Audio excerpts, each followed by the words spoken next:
How did you find your place in business aviation?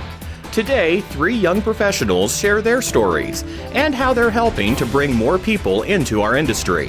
From the National Business Aviation Association, this is Flight Plan. I'm Rob Finfrock with your trusted source for business aviation news and information. It's always fun to hear about how someone discovers their place in aviation, particularly from our industry's young professionals, or YoPros. As workforce concerns continue to be front and center, hearing their experiences serves as an important reminder that there really are countless entry points to our industry. For Julia Harrington, lead captain and base manager for Axis Jets in Chicago and co-vice chair of NBAA's YoPro Council, her path began with childhood trips to the world's largest air show. My dad started taking me to Oshkosh Air Show up in Wisconsin when I was about 8 years old. And I immediately fell in love with aviation in general. However, my first introduction to corporate aviation was actually at that air show just a couple years later. We were having lunch at Oshkosh and sat down at a table with 2 people that were already sitting there. And it turned out they were both corporate pilots. And so we got to chatting, and I was very intrigued by their jobs.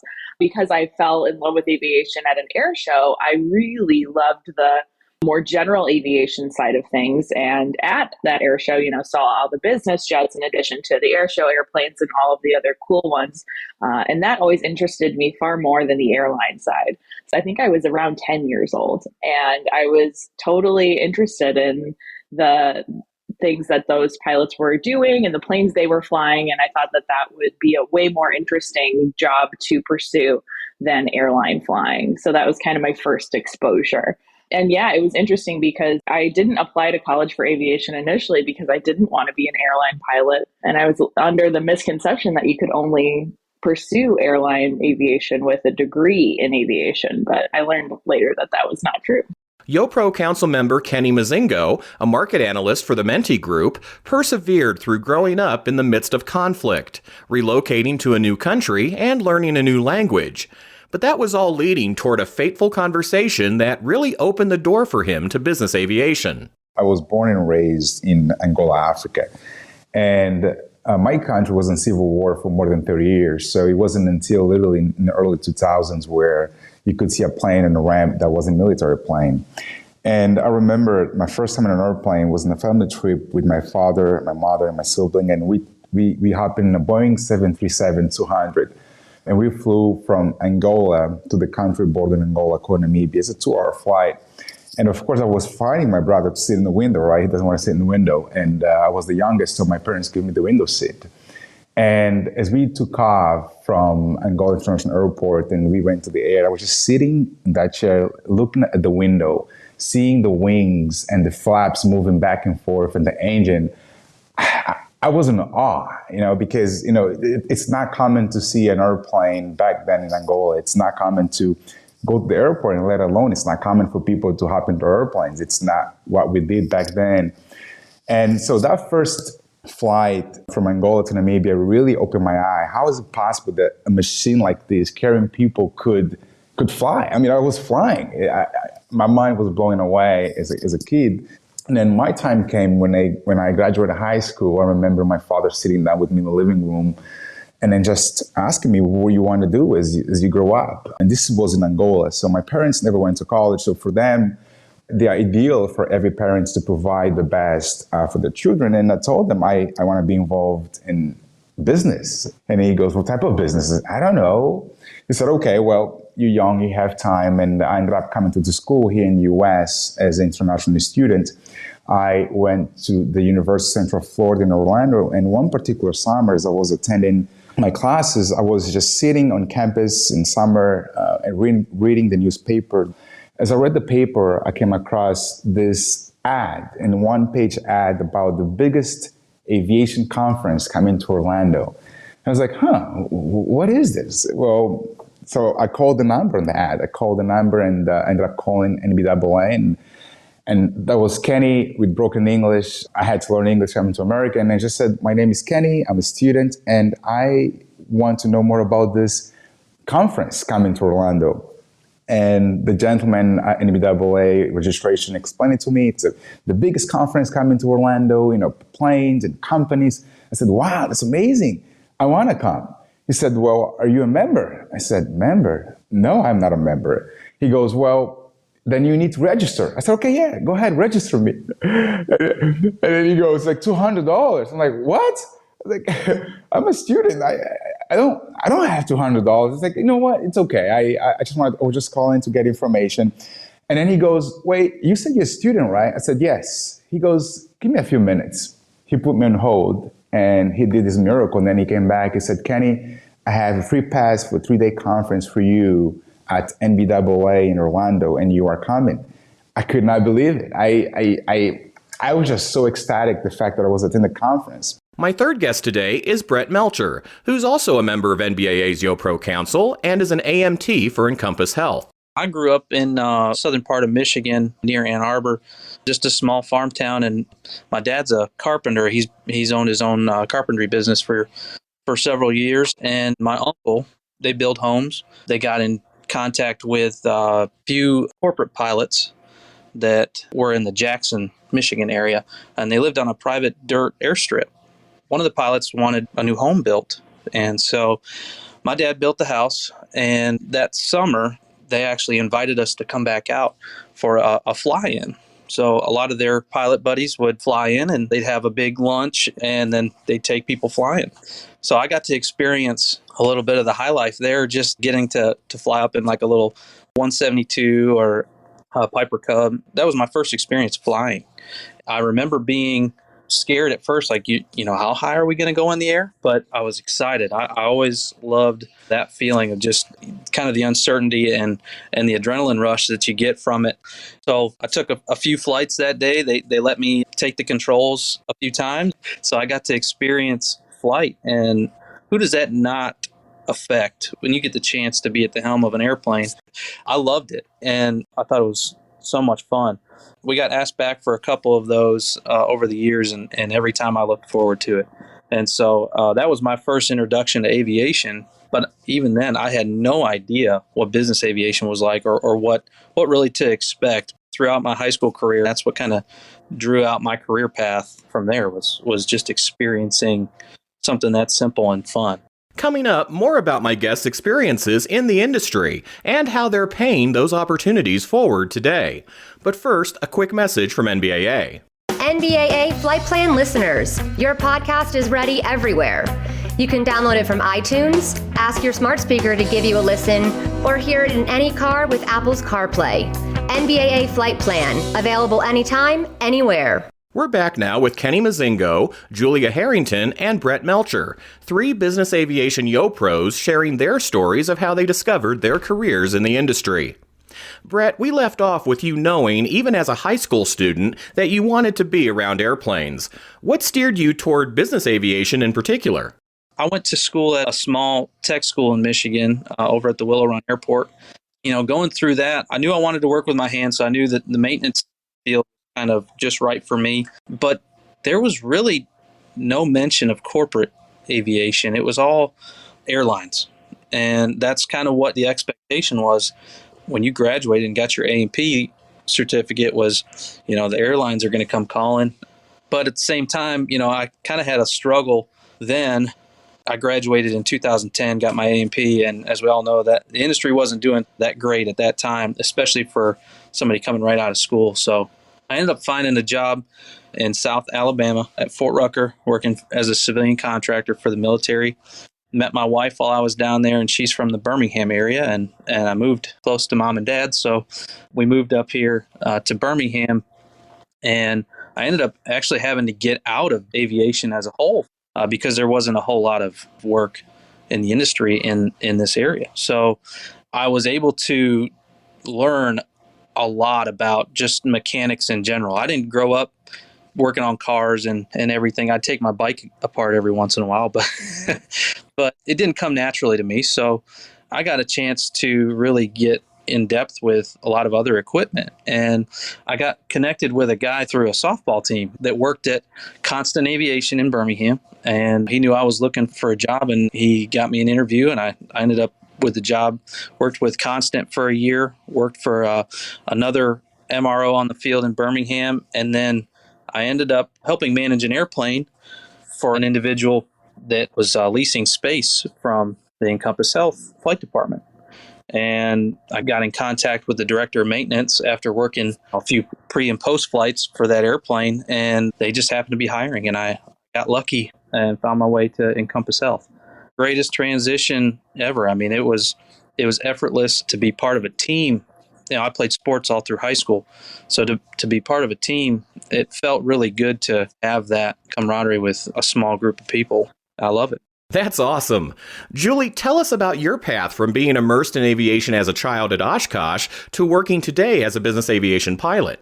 Yeah, there was a little bit of a time gap there, right? I took a Young Eagles flight when I was about 10. So yes, I was probably the year after that, and started taking flying lessons when I was about 12. That was kind of intermittent. And I ended up going to the University of Illinois for college. I applied to school for broadcast journalism, actually, and ended up wanting to take flight courses as electives to get my ratings, because that was always a part of my plan, was to at least fly recreationally. But while in college, discovered that I had far more passion for aviation than journalism, and so made the switch and changed my major to aviation at the University of Illinois. While there, through things like career fairs, explored all the different options to fly professionally, and ultimately landed in the realm of business aviation. I always knew I was not super attracted to the airlines. It was just personal preference, honestly. It didn't jive with me, that kind of style of work, lifestyle. I mean, I don't love an airline terminal, etc. So I was full-time flight instructing after I graduated college, and looking around for any charter operation pretty much within 100 miles of my house on LinkedIn, actually, and started just applying once I had a reasonable amount of flight time. And that's how I got my first professional flying job, just by throwing my resume to everybody who was hiring. Ended up getting hired by a Southern Wisconsin charter operator flying Hawkers.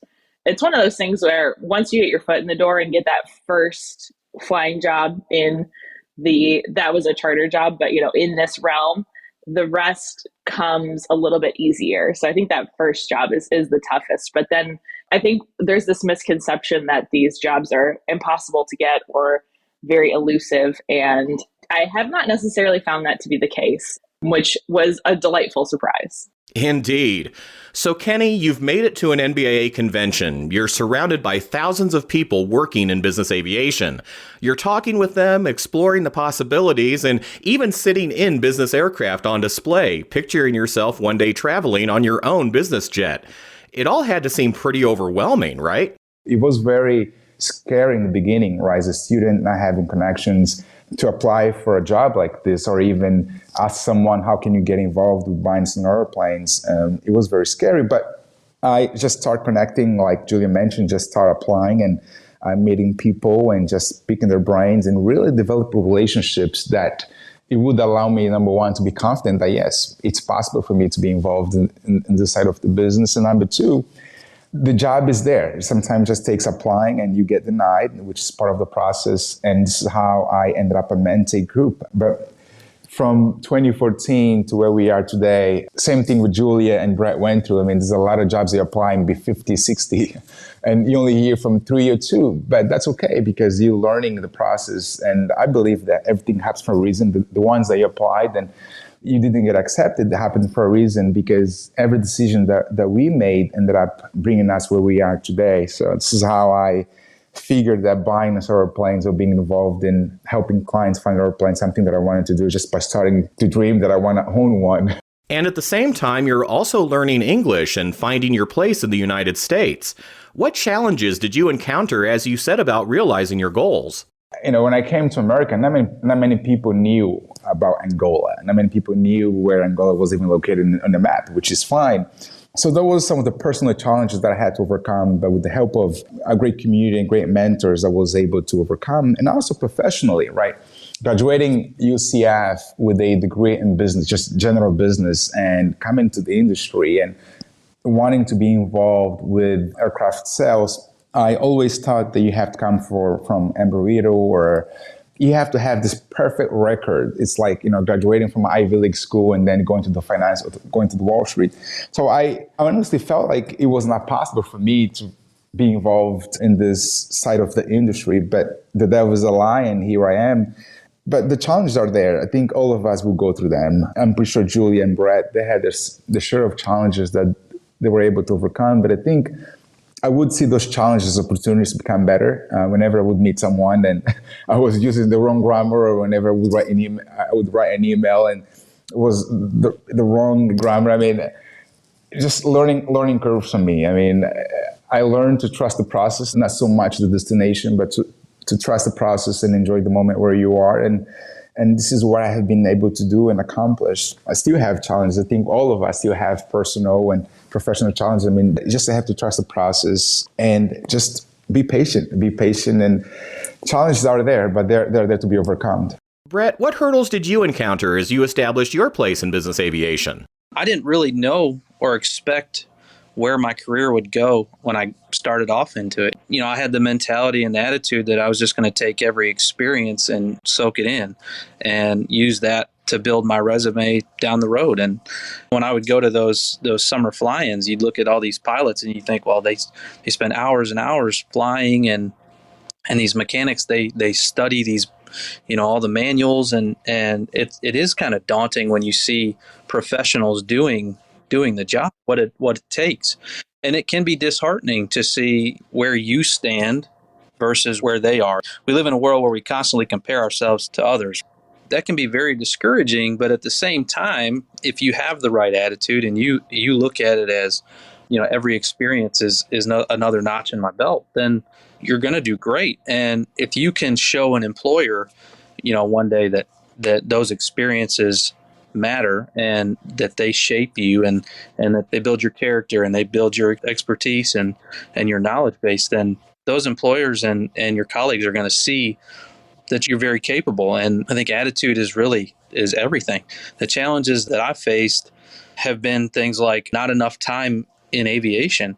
I had maybe right at 5 years when I finally got into a flight department. That's not unheard of, but it's not likely that you're going to get a good job, a really good paying job in a flight department with that little experience. But the experiences that I did have in those years were the reason that I got the job. The little management roles that I had and a lot of the the attitude that I had, I like to think really played a big part into that. Julia, I recently covered an industry safety event, and it was mentioned that just 5% of their attendees 10 years ago were women. Now, that had grown to 20% this year, and that's a decent growth rate, but obviously the numbers are still fairly lopsided. Has that posed any challenges as you've pursued your career? Yeah, it's a very relevant question to the time. I think aviation as a whole is working hard at trying to attract more women. I know the FAA employed the Women in Aviation Advisory Council to do research on this very topic. So we're trying. I think that it's a slow moving needle, but I am encouraged by seeing the industry take interest in the topic. Personally speaking, when I interviewed for my first charter job, they had not hired a female pilot ever. And the president of the company at the time gave pause to them hiring me, saying, what will the guys' wives think? So that obviously is a very old school frame of mind. And I could not believe that that was even said. So that was probably the most blatant thing I had encountered early in my career. But I will say one encouraging thing is that for every person I have encountered who had said something negative, which the number is pretty small, there have been at least 5, other people who have been encouraging and helpful and treated me equally in my career. So I would say on the whole, business aviation is full of people who are forward thinkers and encouraging and definitely want a diverse workforce, because I think everyone benefits when it's not just the exact same type of person doing every job. Definitely. And as you face those obstacles, Julia, have you had people who've helped mentor you along the way? Yeah, absolutely. So early in my career, I looked more towards My early mentor in Patty Wagstaff, which I know is kind of a unique mentor. I connected with her at Oshkosh Air Show when I was about 12 years old, and she really kind of took me under her wing and gave me advice on my career. I've flown with her a few times. I also fly aerobatics for fun, so she's also been a great mentor in that realm of flying. But yeah, she just, she's been through it all and was paving the way when there weren't very many women flying aerobatics. And so while she doesn't, have business aviation specific experience, she had a wealth of knowledge and just helping me navigate different situations and when I was applying and interviewing and all of that. And then more recently, I negotiated my maternity leave, and my good friend and mentor, Jessica Webster of Hera Aviation Group, she was an absolute pillar for me in having the strength to ask for what I wanted out of the leave that I got and to be supported by my company. And that was huge. Brett, how about you? Have you had mentors who've helped you in your career? Yeah, absolutely. I very much believe that I would not be where I am today without the mentors, whether they knew they were mentoring me or not. But yeah, I've had multiple directors of maintenance who have influenced my career and helped me to kind of think outside of just holding a wrench. Also, they've challenged me to try to understand the actual business of aviation. My current director of maintenance, Jason Henson, has been a huge help to me. He's got 30 years of experience in the industry working on airplanes of all kinds. And a lot of the things that I look at as a challenge, he looks at as everyday work. And to get to that level, which I hope to do one day, is a fun process to watch because, it can be as simple as, well, I don't know if I have the tooling for that. And say, well, let's get it, and that's a learning process in itself. A lot of ways is just figuring out where to get the tools that you need and the resources that you need, and to benchmark with other people. And you can break into benchmarking as a form of mentoring as well. And the NBAA does a great job, I think, of facilitating that, being able to get in touch with other people who are in the same experiences and same industry. And I've also had family members that have been pilots and have been in the aviation industry, and just had a lot of people that have poured into me, not only in my aviation career, but my spiritual, mental, and physical life as well. You need to have a serving mentality as well as a learning mentality. Soak up everything because you never know when it's going to come in handy for you. Kenny, what about you? Brett mentioned something that really strikes with me and something that I try to remember every day. He said that attitude is everything. When you have the right attitude, you just have a unique, different perspective in life. And for me, that was with everyone that I met, even to this day, I believe that everyone I speak, everyone I see, there is something to learn, whether it's a positive interaction or negative. There is always something to learn, always be a sponge. But early on in my career as a student, I remember at my first NBAA conference, they have a regional meeting, where the respective leaders from different states come together in this meeting and they just discuss what they're doing in their own community to bring awareness for aviation. And I just happened to walk in one of those meetings and just sitting in the back, and I listened to everyone share their ideas and how they are being an advocate for business of aviation, whatever states they are. And one of the presenters, her name is Jenny Showalter, and Jenny, she lives in Orlando. I had no idea that she was there, but Jenny was just sharing how her family and FABA and the different committees, they are bringing awareness to business aviation in Orlando. And this is where I was living and going to school. And after that meeting, I just approached Jenny. I never met Jenny before. She doesn't know who I am. But I was moved how she just embraced me as a student. She embraced me as someone with potential. She said, "What are you doing here? You're a student. Oh my gosh, you're here. This is exciting." And from that moment on, Jenny has been a source of hope, a source of faith and confidence as I continue to grow my career. And she just opened many doors by introducing me to other professionals within the industry. And then later on, I was able to walk with someone by the name Jeff. He's a pilot. And Jeff really helped me develop my brand as an individual, not so much as what I do or who I work for, but develop my brand as an individual and believe that I have values. We all have values, whether we see it or not. And Jeff has been a great source of inspiration, a great source of wisdom as I continue to develop myself within the industry. And everyone sometimes, whether it's one conversation, whether it's just meeting someone over the phone, I'm always looking for bits of nuggets of learning. I'm a true believer that everyone we meet, we see, we speak, they have something to offer, whether we hate it or we love it, but believe it or not, we all have something good within us. And that has been my approach. So Brett, you're right. Attitude is really everything. And this right and positive attitude has enabled me to walk and stand on shoulder with giants. Indeed. And I don't think it's exaggerating to say that all three of you are well on your ways to becoming giants in our industry as well. Kenny, how are you carrying your experiences forward in your career to help others starting out in business aviation and trying to establish their own paths? I used to believe that you can only help someone if you have years of experience, if you have a successful track record, whatever you were doing. So I didn't feel confident that I was able to give advice to a fellow student. I didn't think that I was qualified, to walk with a fellow student and help them get to wherever they want to go. But then my mentor, Jeff, he said, Kenny, all of us, whether you've been in the business for 30 years, 40 years, we are still learning. No better way to help someone walk the talk that you guys are in the same boat. So I have been able to help other students just by helping them to believe that, yes, you can. It doesn't matter how old you are. It doesn't matter where you came from. It doesn't matter if you speak English. It doesn't matter.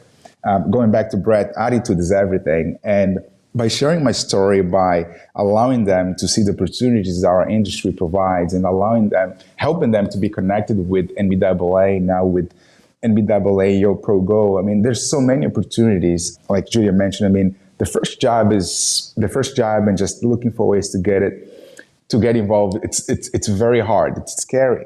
But once you do, you come to find out there's a lot of good people.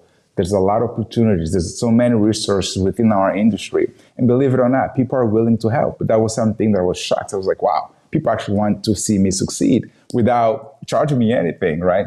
So I have been able to help other students just to allow them to open the door to see, yes, it's possible. And with the help of others, you can create a path for yourself. And my advice continues to be to anyone that wants to be involved in our industry. This is a great, and I think one of the most exciting industries. And I'm very confident that the best is yet to come. So you have to believe in yourself. You have to believe that you're meant to be here. Yes, you'll be rejected. You're gonna face a wall. You'll face challenges, but you're meant to be here. And the industry will embrace you. Julia, how have you been able to help nurture our industry's next generation? I have really enjoyed working with the YoPro Council of NBAA, and a lot of the initiatives and programs that has allowed me to partake in have been so great. Last year at BASE, I was a part of the Collegiate Connect program, which was so great. And I wish it existed when I was in college, just because I feel like it really encouraged those college students to take a look at business aviation careers. I think, going back, the issue with young people pursuing business aviation is mostly just an issue of visibility and showing them the way that these jobs exist. I love Kenny's talking about peer mentoring also. I love the idea of mentoring the people around you and kind of everyone bringing each other up. And you might be at a similar level of career experience, but your experiences might be just different enough that you can help each other out and give each other encouragement and advice on how to get to that next step. And you never know where those peers will end up and how you can help propel each other forward in the industry. I just think that that's so important. Brett? I'd like to reiterate everything that Julia just said about the YoPro Council and what Kenny had talked about leaning into, mentors, and giving back is very important to me in this career because we have such a small world of aviation individuals. But for me, being challenged to be part of the YoPro Council by a former director of maintenance through YoPro, I've been able to give my expertise, my experiences, and share those with other people so that it kind of betters them. And taking part in things like the Collegiate Connect at BASE, that was phenomenal. I was able to be a part of that last year as well with Julia. And to see these young people who they have no idea what business aviation is. Them see some light bulbs come on for them and them think, hey, maybe I can start my own business, employ people there. And you see people like that through just being involved in a volunteer opportunity like that. That makes you want to just pour out into these people even more and really connect with others and figure out ways that we can get into these schools and get in touch with people who are interested in aviation and say, hey, come be a part of business aviation. We need you and I need more of you as the years progress. Some valuable perspectives from 3 awesome business aviation professionals. And if you're a YoPro in our industry or someone who's looking to help nurture those who are new to business aviation, be sure to check out NBAA's Young Professionals in Business Aviation program for valuable tips and insights. You can find it at nbaa.org/YoPro. And that's the latest from the National Business Aviation Association. Remember, you can subscribe to all Flight Plan episodes at Apple Podcasts, Google Podcasts, and Spotify, or wherever you find your favorite podcast, including by asking your virtual assistant or connected device. Of course, you can also download Flight Plan directly from nbaa.org. I'm Rob Finfrock. Thanks for listening, and join us next time for a new episode of Flight Plan.